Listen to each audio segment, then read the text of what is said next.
নাপায় কোনোবা এখন ফেচবুকত দিলেই হ'ল বাকী দোকান হিট হ'বহে লাগে হেল্ল' কি কেলৈ হেল্ল'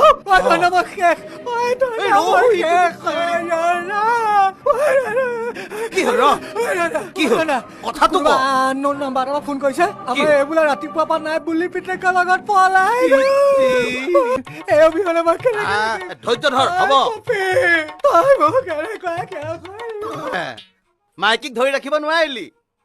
বাদ দে আমাৰ দোকান খুলিব লাগে বাকী দিব লাগে আৰু কথা শেষ আৰু ভালি মছলাটো মাইকীক ধৰি ৰাখিব নোৱাৰিলি হাঁহিছ এনেই মই চিনাকি ফোনটো ৰিচিভ কৰি কনা কৰিলো গম পাইছনে কি হ'ল মানে মই দেখোন তোৰ ফোনটো দিহা ফটো তুলি আছো